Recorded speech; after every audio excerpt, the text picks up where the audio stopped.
Good morning. आज 30 सितंबर का अपना करंट का सेक्शन शुरू करते हैं। तो हमारा पहला क्वेश्चन है कि आरबीआई ने खाता धारकों को ठगने से रोकने के लिए प्रचार हेतु किसे रोका है। ठीक है, सभी को पता है कि बहुत ज़्यादा बैंकिंग सेक्टर में फ्रॉड होता है ग्राहकों के साथ। तो उसी के लिए एक अवेयरनेस यानी कि जागरूकता अभियान आरबीआई ने शुरू किया है। और उस जागरूकता अभियान का कहना चाहिए प्रचार हेतु जो आरबीआई ने किसे चुना है, तो हमारा सही आंसर हो गया अमिताभ बच्चन। ठीक है, हमारा अगला सवाल है कि किस राज्य में अरुंधति स्वर्ण योजना लागू की गई है। तो इसका हमारा सही आंसर है असम। ठीक है ना, असम में इस अरुंधति स्वर्ण योजना, स्वर्ण का मतलब सोना योजना, इसको प्रारंभ किया गया है। और इस योजना का पर्पज ये है कि असम में जो परिवार आर्थिक रूप से पिछड़े होंगे, ठीक है ना, और उन परिवारों में जब लड़कियों की शादी होगी, यानी कि जो नवविवाहित दुल्हनें होंगी, तो उनको 10 ग्राम सोने के मूल्य के बराबर नकद पैसा दिया जाएगा। बात समझ में आ रहा होगा। यानी कि अरुंधति स्वर्ण योजना में क्या किया जा रहा है कि जो गरीब परिवारों में लड़कियों की शादी होगी, ठीक है, तो शादी में गोल्ड ना दे के 10 ग्राम गोल्ड के बराबर जो कैश होगा वो उनको प्रदान किया जाएगा। ठीक है ना, तो यही योजना है हमारी अरुंधति स्वर्ण योजना। तीसरा क्वेश्चन हमारा कि ट्राई का नया अध्यक्ष किसे चुना गया है। तो ट्राई के नए अध्यक्ष बने हमारे पीडी बघेला। ठीक है ना, हमारा मलाना क्वेश्चन कि पीडी बघेला ट्राई के नए अध्यक्ष हमारे चुन लिए गए हैं, अभी अपॉइंट कर दिए जाएंगे। दूसरी चीज़ कि ट्राई क्या है कि जो ट्राई है हमारा शब्द, तो ट्राई की फुल फॉर्म होती है हमारी telecom regulatory authority of India. ठीक है ना, ट्राई की हमारी फुल फॉर्म है telecom regulatory authority of India. ठीक है ना, और क्या है कि ये हमारी जो संस्था है ट्राई, वो हमारा ट्राई एक्ट पारित हुआ था 1997 में। ठीक है ना, और 1997 में हमारा जब ट्राई एक्ट पारित हुआ, तो उसी एक्ट के आधार पर हमारी जो ट्राई संस्था है वो 20 फरवरी 1997 को आ गई थी अस्तित्व में। ठीक है, यानी कि दूर संचार समझ में आ रहा होगा, यानी कि जो टेलीफोन मोबाइल से बात होती है, तो इसकी भारत में अगर कोई नियामक संस्था है यानी कि रेगुलेट करती है, उस संस्था का नाम क्या है, ट्राई। तो इसके लिए एक कानून बनाया गया था, उसको हम बोलते हैं try act, telecom regulatory authority, ठीक है ना, ऑफ इंडिया एक्ट 1997। ठीक है ना, और कहना चाहिए इसी एक्ट के तहत हमारी संस्था कौन सी बनी, हमारी ट्राई। ठीक है, तो भारत की सबसे बड़ी कहना चाहिए दूरसंचार क्षेत्र की जो कंट्रोल करने वाली यानी कि नियामक संस्था है वो है हमारी ट्राई। और इसका अगर हेड क्वार्टर पूछा जाए कि हेड क्वार्टर कहाँ पर है, तो हेड क्वार्टर है हमारा दिल्ली।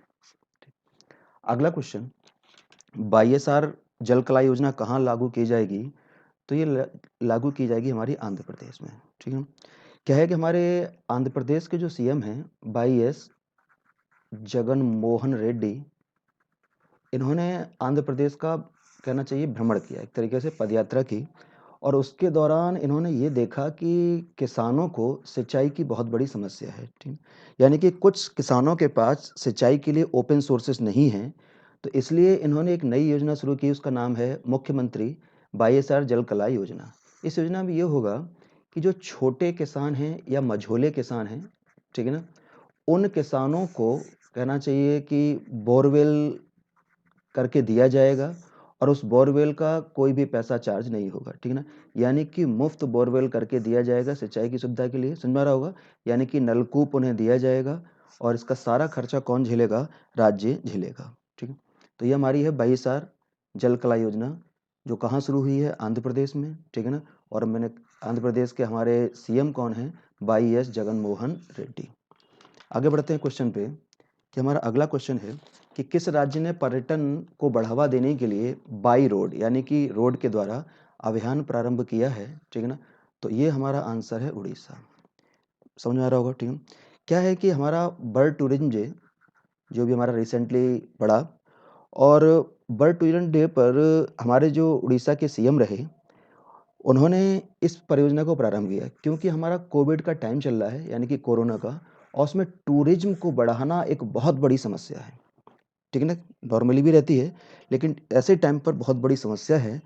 तो इसी टूरिज्म में पर्यटकों को लुभाने के लिए जो हमारे मुख्यमंत्री हैं, और मुख्यमंत्री कौन है, याद कर लेना, नवीन पटनायक, हमारे उड़ीसा के, तो उन्होंने कहना चाहिए कि रोड के द्वारा पर्यटन को बढ़ावा देने के लिए जो परियोजना शुरू की है, यानी कि वाई रोड, ठीक है ना। इसमें क्या होगा कि जो कलिंग साइड का एरिया है या कलिंग क्षेत्र है, उसके पर्यटन को विशेष रूप से बढ़ावा दिया जाएगा और वहाँ पर कहना चाहिए कि रोड पर बाइक के द्वारा पर्यटन को दिया जाएगा बढ़ावा, ठीक है। बाइक के अलावा अन्य साधन भी हो सकते हैं, लेकिन मैं बोल रहा हूँ पूरा उड़ीसा है, लेकिन उड़ीसा में भी मेन हिस्सा कौन सा है, कलिंग का, ठीक है ना।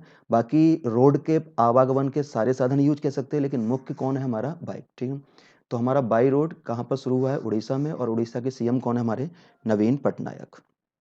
अगला क्वेश्चन कि 2020-21 के लिए लता मंगेशकर पुरस्कार से किसे सम्मानित किया गया है। तो जो क्वेश्चन बना है ये हमारा है उषा मंगेशकर, ठीक है ना। यानी किसको सम्मानित किया गया, उषा मंगेशकर, ठीक। अब क्या है कि जो लता मंगेशकर पुरस्कार है वो संगीत के क्षेत्र में दिया जाने वाला बहुत बड़ा पुरस्कार है, ठीक है। ये पुरस्कार जो है वो लगभग इन्हीं नामों से, यानी कि लता मंगेशकर के नाम से ही विभिन्न राज्यों के द्वारा दिया जाता है। जैसे कि इसके सबसे पहले शुरुआत की थी एमपी ने, और एमपी ने शुरुआत किया था 1984 में, ठीक है ना, सबसे पहले किया था। और 1984 में सबसे पहले हमारे संगीतकार हैं नौशाद, उनको एमपी में दिया गया था, ठीक है ना। उसके बाद इसे महाराष्ट्र में भी शुरू किया गया, और महाराष्ट्र में शुरू किया गया 1992 में, ठीक है ना। इसे आंध्र प्रदेश में भी शुरू किया गया, ठीक है ना, और आंध्र प्रदेश में शुरू किया गया 2011 में। समझना चीज़ को, यानी कि इसी नाम से इस पुरस्कार को सबसे पहले शुरुआत कहाँ से हुई, एमपी से अगर पूछा जाता है, फिर महाराष्ट्र से भी हुई, फिर हमारी आंध्र प्रदेश से हुई, ठीक है। धीरे धीरे सभी को पता है कि बॉलीवुड हमारा कहाँ पर है, बम्बई महाराष्ट्र में, तो महाराष्ट्र वाला पुरस्कार ज़्यादा प्रचलित हो गया, ठीक। तो अगर क्वेश्चन में राज्य का नाम दे के नहीं आता है, खाली आ जाता है लता मंगेशकर पुरस्कार, तो हम कॉमनली मान के चलेंगे कि महाराष्ट्र वाला पुरस्कार। मेरी बात को समझ में आ गया आपको सभी को, ठीक ना। कि अगर क्वेश्चन में नहीं दिया जा रहा है तो, लेकिन शुरुआत की है मध्य प्रदेश नहीं, ठीक। तो अगर जैसे हमारा ये क्वेश्चन है तो मनली पॉपुलर भी अभी महाराष्ट्र वाला ही है, क्योंकि बॉलीवुड वहीं पर है, संगीतकार वहीं पर हैं, ठीक ना। तो कहना चाहिए कि महाराष्ट्र ने लता मंगेशकर पुरस्कार के लिए किससे सम्मानित किया है 2020-21 के लिए, तो आंसर हो गया हमारा उषा मंगेशकर। और संगीतकार में कहना चाहिए हमारे गीतकार भी हो सकते हैं शामिल, समझ में आ रहा होगा, जो गीत लिख रहे हैं, या गायक भी हो सकते हैं, ठीक है ना, या म्यूजिशियन भी हो सकते हैं जो म्यूजिक देते हैं, या हो सकता है म्यूजिक डायरेक्टर भी हो सकते हैं, समझना चीज़ को, ठीक ना। तो ये सारे चीज़ें संगीतकार में हमारे, यानी कि संगीत के क्षेत्र में शामिल हैं। यानी कि ये पुरस्कार किसी गीतकार को भी मिल सकता है, गायक को भी मिल सकता है, म्यूजिक देने वाले को मिल सकता है, म्यूजिक डायरेक्टर को मिल सकता है, वगैरह वगैरह। अगला क्वेश्चन हमारा कि अंतर्राष्ट्रीय अनुवाद दिवस कब मनाया जाता है। तो इसको मनाने की जो हमारी डेट है वो है 30 सितंबर, ठीक है ना। आगे बढ़ते हैं, इससे जुड़ी हुई चीज़ें, यानी कि 30 सितंबर को हमारा मनाया जाता है इंटरनेशनल, ठीक है ना, ट्रांसलेट डे, ITD, समझ में आ रहा होगा। ये जो हमारा दिवस है, ये हमारे बाइबल के ट्रांसलेटर हुए हैं, और बाइबल के ट्रांसलेटर थे हमारे सेंट जीरो, ठीक है ना। इनकी स्मृति में, यानी इसी दिन की स्मृति में मनाया जाता है हमारा अंतर्राष्ट्रीय अनुवाद दिवस, इंटरनेशनल ट्रांसलेशन डे। ये जो डे शुरुआत हुई थी, ये 1953 से मनाने की शुरुआत हुई, समझना चीज़ को, कि 1953 में इसको स्थापित किया गया इंटरनेशनल ट्रांसलेशन डे को, ठीक है ना। इसके साथ ही क्या है, एक संस्था है हमारी FTI, ठीक है ना। FTI क्या है, इंटरनेशनल की संस्था, की फेडरेशन ऑफ, ठीक है ना, इंटरनेशनल ट्रांसलेटर, ठीक है ना, सॉरी FIT, ठीक है ना, फेडरेशन ऑफ इंटरनेशनल ट्रांसलेटर, ठीक है ना। तो ये जो संस्था है, ये संस्था ने ये बोला कि 1991 में, ठीक है ना, कि 1991 से ने ये बोला, और ऑफिशियली घोषणा कर दी इस संस्था ने कि हर साल 30 सितंबर को अंतर्राष्ट्रीय अनुवाद दिवस के रूप में मनाया जाएगा। बात बिल्कुल समझ में आना चाहिए, ठीक है ना। स्थापित तो हो गया था 1953 में, ठीक है ना। फिर बाद में हमारी संस्था बनी, और संस्था का नाम है हमारा FIT, federation of international translator, ठीक है ना, अंतर्राष्ट्रीय अनुवादकों का संघ। और इसने 1991 में घोषणा कर दी आधिकारिक तौर पर कि हर साल को 30 सितंबर को इंटरनेशनल ट्रांसलेशन डे, यानी कि अंतर्राष्ट्रीय अनुवाद दिवस के रूप में मनाया जाएगा।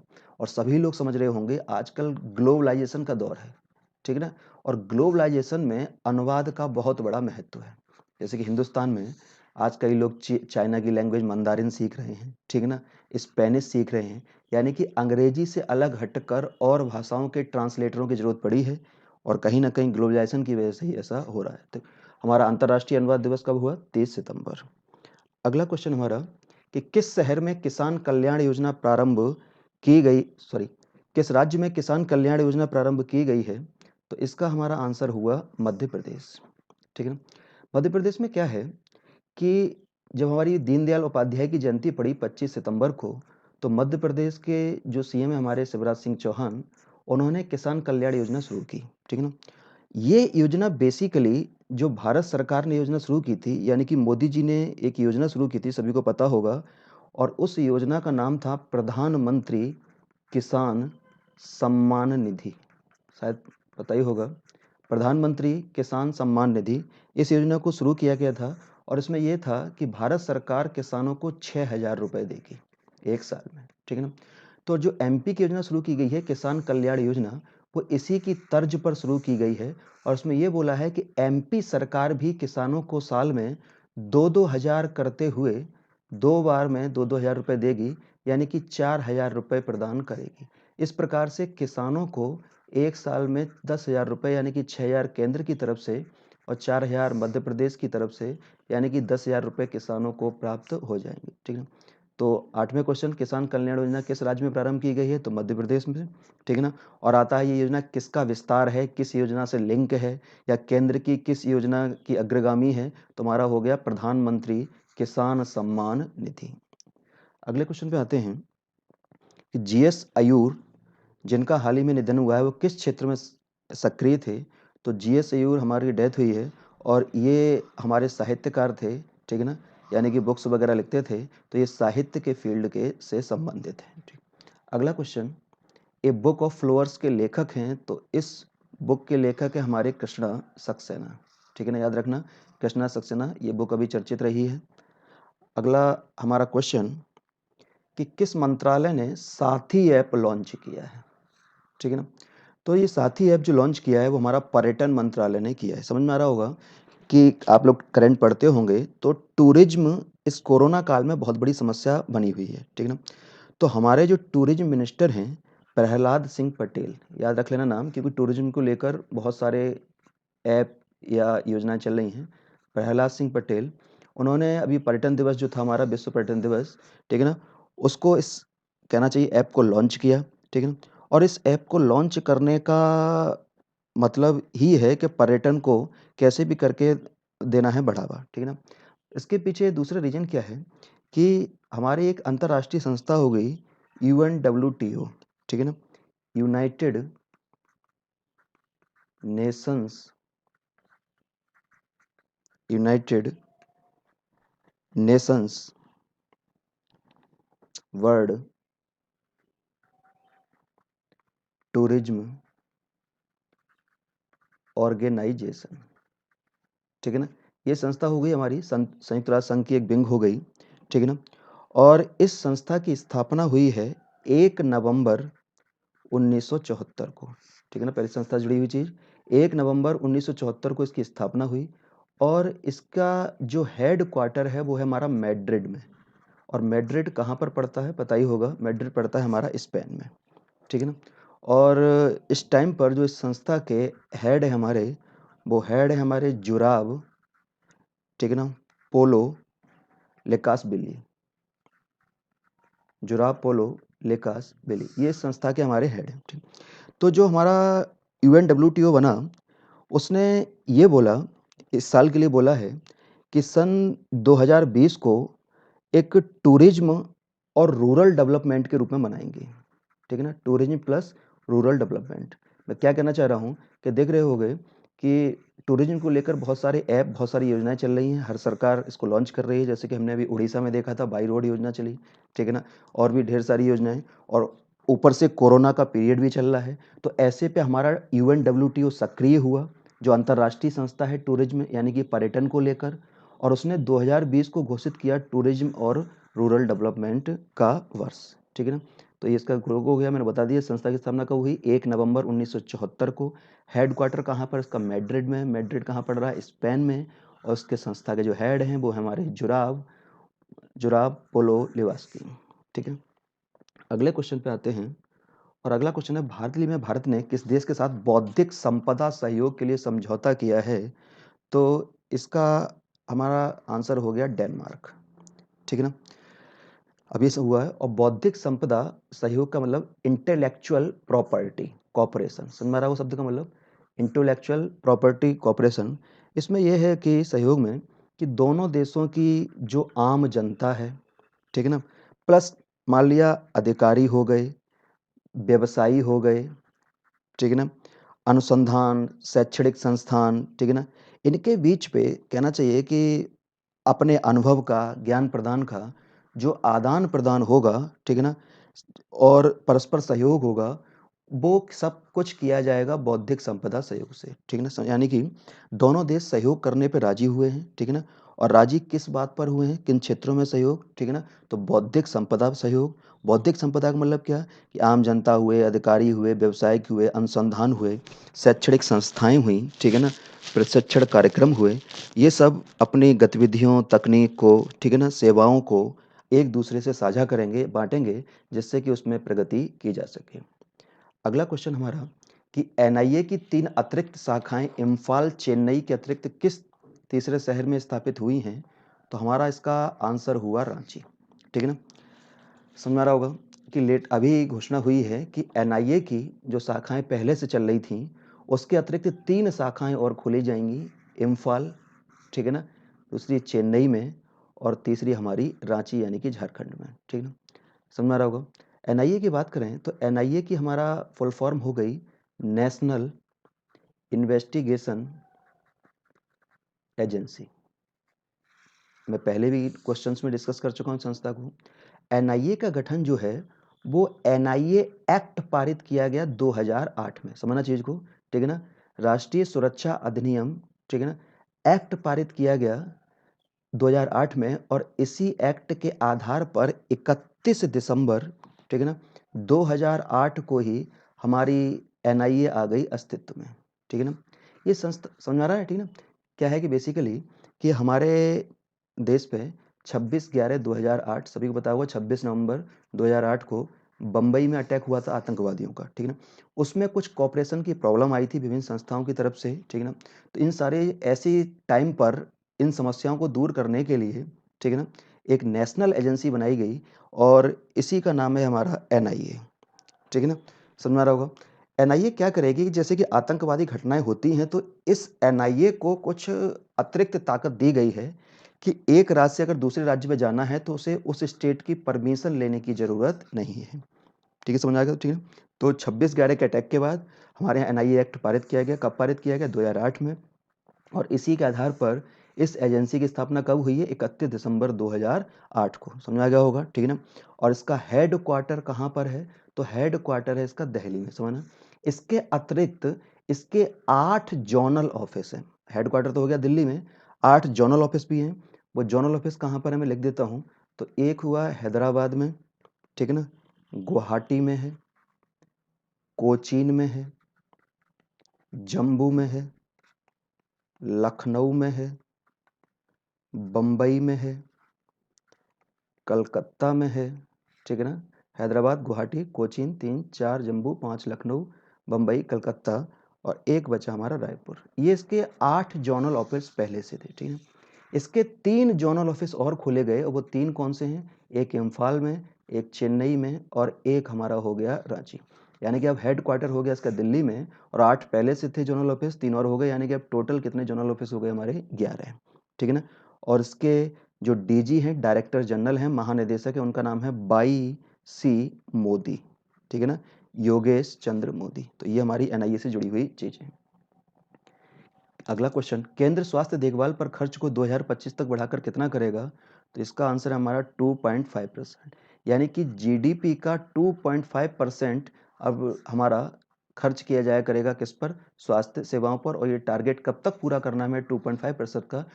2025 तक। वर्तमान में भारत में जीडीपी का तकरीबन 1.5% ही, ऐसे लगभग थोड़ा सा कम खर्च होता है स्वास्थ्य पर। लेकिन कोविड टाइम पर समझ में आ गया लगभग सभी कंट्रीज को कि हमें किसी भी आने वाली विपत्ति के लिए अपने जो स्वास्थ्य का इंफ्रास्ट्रक्चर है उसको मजबूत करना पड़ेगा। और उसी उद्देश्य से अब निर्णय लिया गया है कि 2025 तक जीडीपी का तकरीबन 2.5% स्वास्थ्य पर खर्च किया जाएगा। हमारा नेक्स्ट क्वेश्चन, शेख सभा का हाल ही में निधन हुआ है, वह कहाँ के शासक थे? तो हमारा आंसर हो जाएगा कुवैत। ठीक है ना, ये कुवैत के हमारे शासक थे शेख सभा, जिनका हाल ही में हो गया है निधन। ठीक है ना, कुवैत से जुड़ी हुई चीज़ें कि हमारा सेंट्रल एशिया का कंट्री, मध्य एशिया का, इसकी कैपिटल है हमारी कुवैत सिटी। ठीक है ना, और कहना चाहिए कि यहाँ पर पूरी तरीके से तो लोकतंत्र नहीं है, क्योंकि बोल ही गया कि कहाँ के शासक थे, तो शासक वर्ड से ही समझ में आ रहा होगा, पूरी तरह लोकतंत्र नहीं है। यानी कि हम बोल सकते हैं सेमी डेमोक्रेसी है, यानी कि अर्ध लोकतंत्र है।